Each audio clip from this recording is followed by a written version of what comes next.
Hi, my name is Andres Bernal, and in this podcast, we're going to talk about student rentals, how to scale through rentals, what was my life from how I came to this country from $500 to 12 million portfolio, and I cannot wait for you to listen to this. Welcome to the Rental Property Owner and Real Estate Investor Podcast, brought to you by the Rental Property Owners Association, where real estate investors have found success since 1968. I'm your host, Brian Hamrick from Hamrick Investment Group. This episode is sponsored by Green Property Management, managing everything from single-family homes to apartment complexes in the West Michigan area. Find out more at greenpropertymgt.com. And RCB and Associates, helping real estate investors and small business owners navigate the complex world of health insurance and Medicare benefits at rcbassociatesllc.com. Hello and welcome to episode 544. Most people who want to invest in real estate are waiting for the right moment, the right market, or the right amount of money. Andres Bernal started with $500. He came to the United States in 2012 as a professional tennis player with no network, no capital, and no roadmap.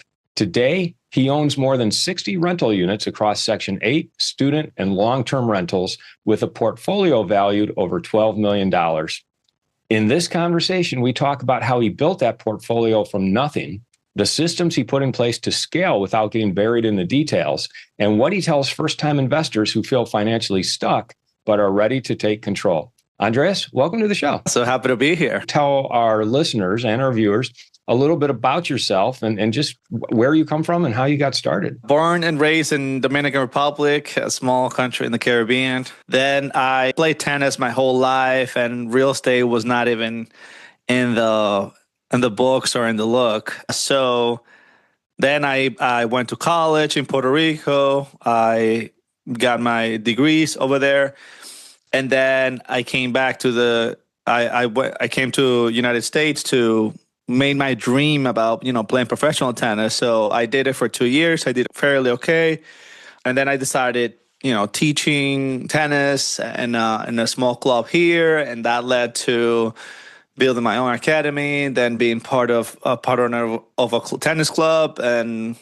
And meanwhile, decided to invest in real estate. And I think that was the best decision. So you come from the tennis world. What are the economics of that? What are the economics of being a professional tennis player and then starting your own club? Was that lucrative or was that just barely getting by? As a professional tennis player, you actually lose money the first years because the cost of traveling, let alone hotels, and the price that you get for like winning rounds is not great. Still not great.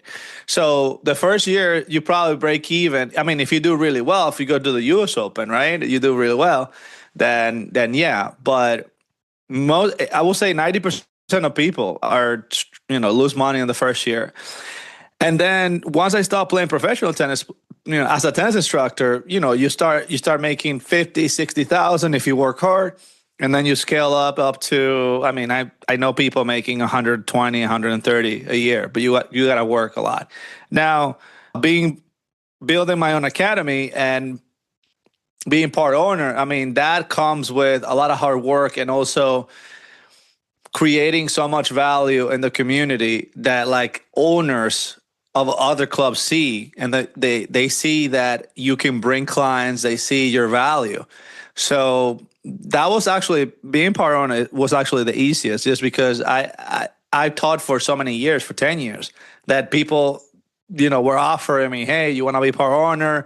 We don't care about money that you bring in. We just care the capital that you bring in. We just care that you stay in the club and you make money for all of us, including yourself. So definitely being a professional athlete is definitely way, way harder than teaching or being even a business owner. You had a business, being a tennis coach or trainer or what have you.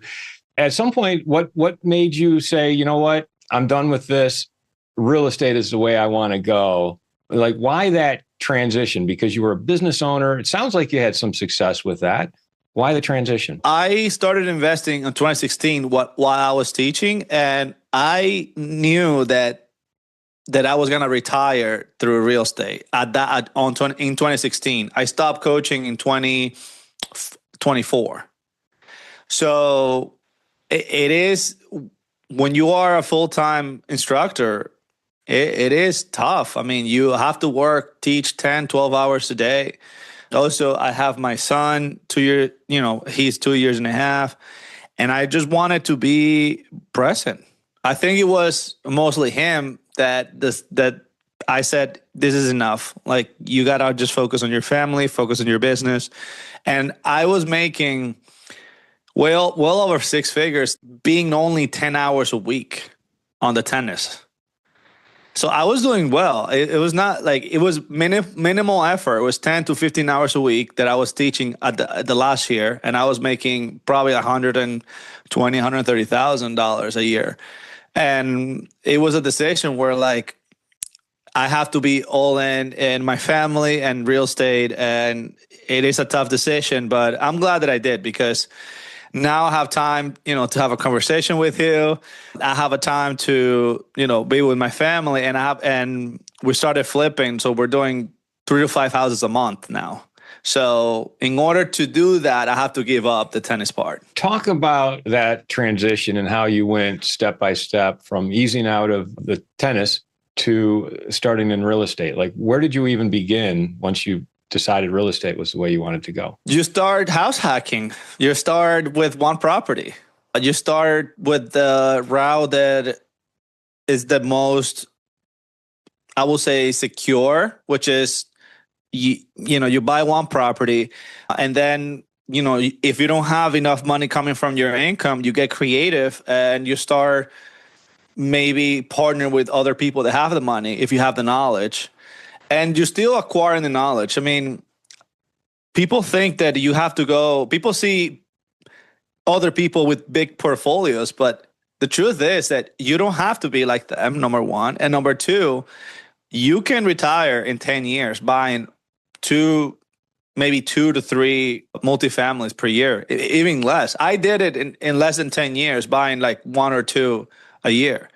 Now, there's a lot of things that comes with it. You have to be able to be also sort of like frugal, because you have to kind of save for that down payment to buy more buildings. But it is achievable. And I think the transition, again, it is harder.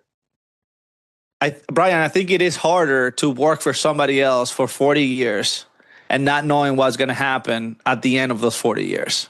For me, that was more risky than actually investing in real estate. You said 3 different strategies in there. You said house hacking, and then there's some fix and flip, and then there's multifamily. What did you actually start with? Like, what was your first step? My first step was FHA house hack. I got a FHA loan with 3.5%. I bought a 3-unit apartment. I lived in 1 unit. The other tenants were paying more than what my mortgage was. This is 2016. And yeah, it is the best strategy for me. I mean, I have done almost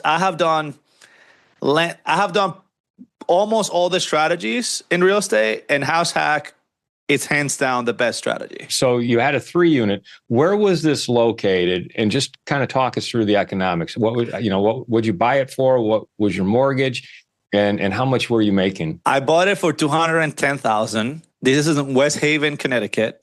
It was very underrated market when I bought it, but I saw some economics and socioeconomics things happening that I feel like a lot of people didn't see. And now is one of the hottest towns, I would say, like more city in Connecticut. I bought it for $210,000. It was a 3-unit. The first floor was rented for $1,000. The second floor was rented for another $1,000. They were both Section 8, and I lived on the 3rd floor, which it was like, it is, because I still own it, 600 square feet. So it was a 2-bedroom, very small. And now those rents are $1,600 on the first floor, $1,700 on the second floor, and the 3rd floor is vacant. It's going to be rented for $1,500. So, and it's worth almost $500. So the reason why I think house hack is the best is it's it is really hard to lose money. Even if you, let's say that in this scenario, your mortgage for that building is $3,000, let's just say, and the rents are $1,000. Even though you have to put $1,000 living there and you're, let's say, breaking even, the appreciation that I have gotten from 210,000 to 500,000, I just appraised it last year because I'm refinancing it again for the third time. It is so, I mean, it is, that's where the wealth is. It's not the, people think it's people search for the cash flow, but that building is worth more than double what I pay for. But not only that, I bought it for 210. I put 3.5% down, and my mortgage, it's so low, still low. So how much are you cash flowing on it now? Like once you have that third unit rented out at 1,500, how much will you actually be clearing in cash flow? Once I refinance with a new rate at a 6.2%, I will be cash flowing about 1,600. That's your first property. Yeah. It sounds like then your next step was doing some more rehabs, fix and flip type properties. Yeah, I have done a little over 150 renovations across, friends, family, people that I know. And again, I start buying. What do you mean? You mean you're using their money, friends, family, and network? You're using their funds, and then they're like partnering with you, or are you doing this on their behalf? I'm not sure what you mean by that. Both. So I start partnering with some friends and family, and we start buying buildings, and we refinance, and then so from 2016 to 2022. I own 18 units across like small multifamilies and single families. And then in 2022, I partnered with my friend. And then since then, we went up to 60 units since 2022. And we have sold a few that have a lot of equity. And every year we sell one or two because we have like the cash flow is like $700, but the equity is $165,000. So it doesn't make sense to keep it just because we bought it super cheap. We renovated, and the mortgage, the loan is not too high. And again, it has appreciated so much.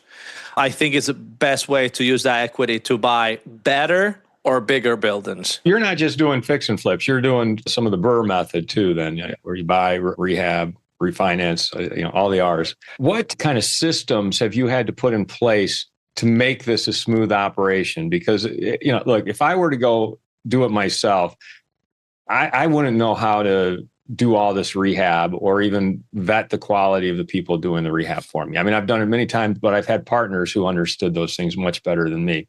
How did you work that where you're hiring people to come in and do all this rehab for you? How do you put the systems in place to ensure the quality, ensure the, just that everything that needs to be done is handled? I will say hiring more people and training as best as we can is the best return of investment you can ever have as a business. And I think that, so we have three people that four team members that take care of the rental side, from leasing to, project management, if a tenant calls for any maintenance or repair, utility setup, accounting, bookkeeping, all that. So we have 4 team members, and then we have 12 contractors in-house that they're not specialized, they're not electricians, they're not plumbers, but they are general contractors, I will say. And these guys are in-house, like they're working for you exclusively? Yes. You must be doing a lot of volume then. So we're doing 3 to 5 houses a month. Plus we have 60 units that, if something breaks, we have to send them there too. This is all in the same area? In Connecticut. We flip and buy all over Connecticut. I'd like to take a moment to tell you about Green Property Management. Not only do they manage everything from single-family homes to apartment complexes in the West Michigan area, they also manage my entire portfolio. So I can tell you from personal experience that their unique flat fee management style is worth a closer look. If you feel that your property isn't operating to its fullest potential, then Green Property Management can help you take a holistic approach that will save you money, eliminate your headaches, and increase your net income. And if you're a property manager interested in applying Green Property Management's model, give them a call at 1-866-95-GREEN or visit them on the web at greenpropertymgt.com. If you're thinking of leaving your W-2 job and becoming a full-time real estate investor, one of the greatest costs you must consider is healthcare for you and your family. When I made this transition myself, I found the whole healthcare insurance process to be confusing and frustrating. That's why I'm glad I met Chad Creasy at RCB and Associates. Chad is a professional health insurance agent who helps real estate investors and small business owners understand and choose their best healthcare options. And best of all, his services are covered by the insurance company and won't cost you a dime. If you live in Michigan and are expecting a change in your healthcare insurance coverage for any reason, or losing employer coverage or transitioning into Medicare, then you owe it to yourself to contact Chad Creasy at rcbassociatesllc.com. Connecticut's not a state that where I know many investors who invest there, so you must have it all to yourself. So believe it or not, Connecticut is one of the hottest markets in the country. Like if you see where the houses are appreciating the most, we have 2 counties in the top 10. So, and the reason why is because Connecticut is a very small state and people are not building much. So we have so much demand. Still, I mean, I'm selling if you price, we have to price accordingly right now. But if you price accordingly, we're still seeing about, asking. Like it's less than before, and it's calming down a little bit. But I think Connecticut's still a really good market. You really have a housing problem there. It sounds like you must have some zoning issues and probably some reasons why builders don't want to go in there and build new products. It's very costly. It's more expensive. You have the winter times, which is, can be rough for construction. The local ordinance, zoning, and the building department don't make it easier to build. And I'm telling you this because I've been in the trenches I deal with them all the time with the building inspectors and zoning because, so it's definitely not easy. It's not as like other states, I will say. You mentioned multifamily too, and 60 units. So have you also begun acquiring multifamily then? Yeah. So I only own 2 duplex, triplexes, and quads, and 4 units. I don't own anything bigger than a 4 unit. Do you do single family? I do a lot of single families, mostly for my student rentals. When you say multifamily, you don't have anything above 4. Nope. When you said 60 units, you mean you have 60 doors altogether right now that you've hung on to and are renting out? Yep. And you mentioned students. So are you doing what's your strategy there? I mean, you got a university nearby or why students? So we have Yale University, which is very known. So I have some student housing. Then I have Quinnipiac University and University of New Haven. So I'm in 3 universities right now and they're great. They're great cash cows. We can probably do another podcast about student rentals because I own right now and manage probably 5 to 6 houses. And I cannot wait to get more. Why is that a good strategy? You have more income and less expenses. Let me explain. For one house that a normal family will rent for $2,500, I'm renting it for $3,500 to $4,000. Number 2, you get a single family is way cheaper than a multifamily. So you get a lower price point, a lower mortgage, so your cash flow is even better. Number 3, it's almost guaranteed because the parents co-sign. I have never missed a payment since 2017 of a student rentals, never. I've done it. I mean, I have so many tenants. And number 4, you can defer to the tenants some expenses. So you don't have to pay any electricity because it's a single family. You don't pay any water. You don't pay any snow removal or trash or landscaping because I do them, but if I wanted to, I wouldn't include them like landscaping, snow removal. I do it just because I have a person that does all my houses and it doesn't cost me that much and is a great amenity for the students to have. But I know other landlords that when they have single family, they don't do any of that. So your expenses are, your mortgage, your taxes, your maintenance, your capital expenditures, vacancy, and all that. But it's not like you don't have to. If you think about it, if you own even a 3 unit, out of the water and sewer, trash, electricity, any gas for heat or anything, you're talking about a couple $100 a month. that I don't have to spend. So that's why I love student rentals. The only problem is, it's very cyclical. If you don't rent it at the right time of the year, you might not get a good pool of students. That seems to be the trick with student rentals is you want to make sure you hit that sweet spot of the rental period. So you pre-lease it. Like, how do you manage that part? We start looking for tenants or start the renewal process in December of the previous year. So for the fall 2026, I already have, by today, I already have everything all set by renewals and leased by new tenants. Because a lot of universities' deadline for their dorms is March 1st. So they need to know before March 1st where they're going to go next semester. So it's very cyclical. And is it possible to find tenants in the summers, like a month or two before the student rentals? Yes, it is possible. But majority of the students you get a way larger pool of students in December and January, I will say. January is when you see the most. Do you have a management team that does that for you, or do you use third party? I have a management team that manages houses, but I am the hustler for the students. Like, I'm the one who finds those students. Regular tenants, Section 8, it's my team. They do that. But the students specifically, because I have the connections, I build those connections. And I'm the one who gets the students in there. You have a pipeline to the best students. Yeah, I probably have like 30 to 35 students. So even if they don't renew, they have friends, or I know the coaches, like the athlete coaches, and tennis is actually, having a background in tennis, it definitely helps a little bit because I know the Yale tennis coach. I know the Yale basketball. Like, I know a few coaches, and whenever any of the kids need housing, I'm the contact. What always comes to mind when I think student housing is Animal House, destruction of property. Do you have any of those issues? Not at all. I have a few tricks. So I tend to try to rent to girls.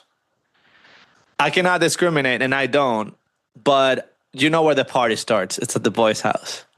So and if you try to rent to grad students, it's even better because grad students don't party that hard. So you're able to control the quality of the students that go in. Yeah, I mean, nobody has called the police, no neighbors, I have never had any issues. A little drama with the students, here and there, but that's normal. But yeah, the thing is, like, this is something that landlords don't do because they're afraid. And this applies to long-term Section 8, and this applies to all the tenants. You find a tenant, you say you're gonna pay rent on March 1st or April 1st. Your lease starts now, and good luck. I have an extensive training to them when I'm handling the keys.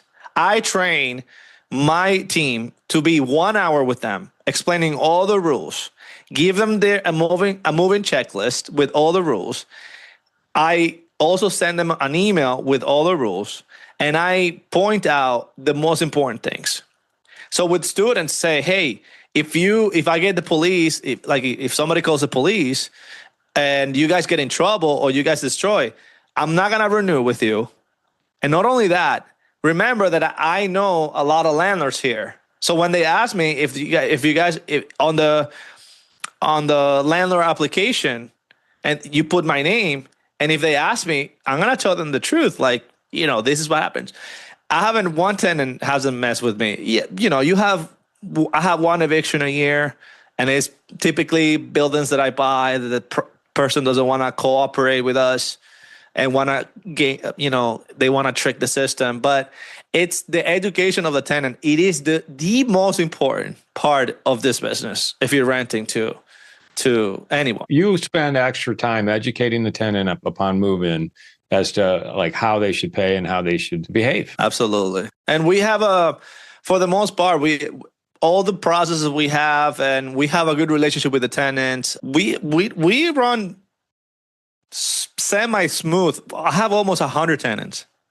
So I have a semi-smooth. I mean, I don't know Once I have 1,000 tenants, how it's gonna be? I'm sure it's gonna be more chaotic, but right now it's a semi-smooth operation. Well, Andres, when you look back as your days as a professional tennis player and then coach, trainer with your own business, how do you compare that, looking back, how do you compare that to where you are now with the real estate as far as the hours you work, the enjoyment, just the overall quality of your life? When I play professional tennis, or even when I was an instructor, I have to think too much about spending because I didn't have that much.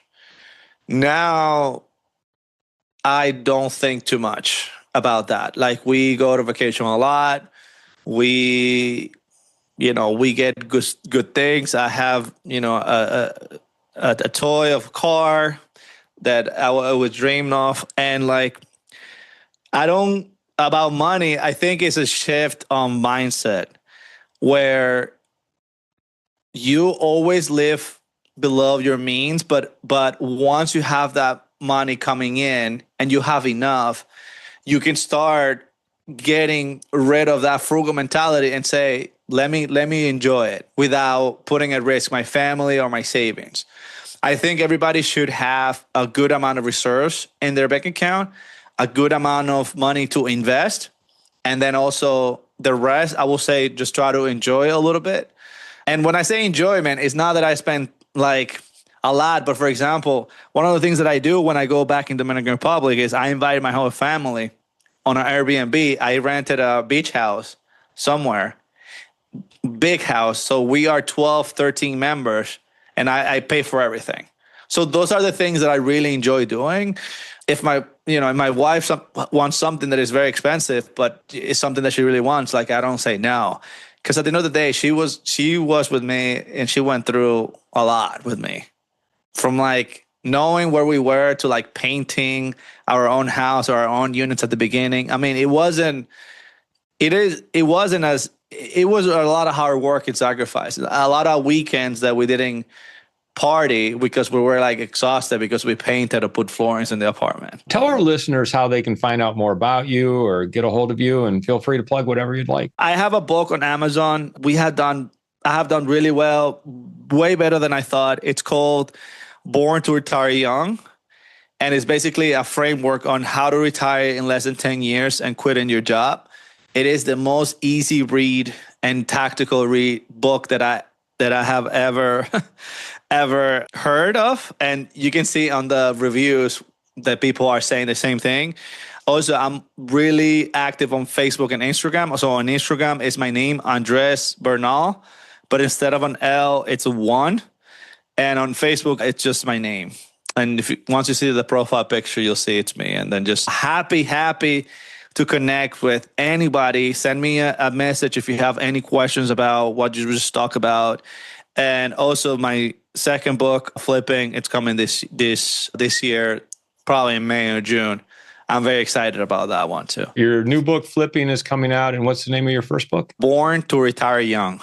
How are you using AI in your business? So we're starting to use it on our app, Monday.com.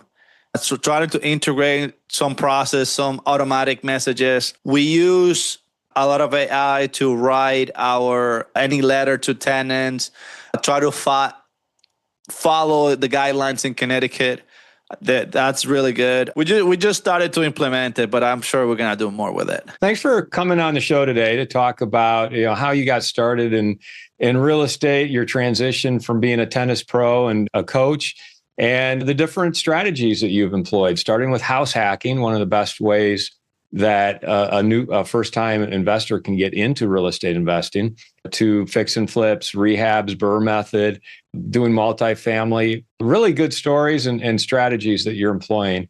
Thank you so much for sharing them with us today. Thank you for the invitation. I appreciate it. I want to thank everybody for listening to this episode. I'm your host, Brian Hamrick from Hamrick Investment Group, and you can find out more about me by going to higinvestor.com. That's higinvestor.com. This episode was sponsored by Green Property Management, managing everything from single-family homes to apartment complexes in the West Michigan area. Find out more at greenpropertymgt.com. And RCB & Associates, helping real estate investors and small business owners navigate the complex world of health insurance and Medicare benefits at rcbassociatesllc.com. You've been listening to the Rental Property Owner and Real Estate Investor Podcast, brought to you by the Rental Property Owner Association. You can find out more at rpoaonline.org. If you enjoyed this podcast, please go to iTunes to subscribe, rate, and review.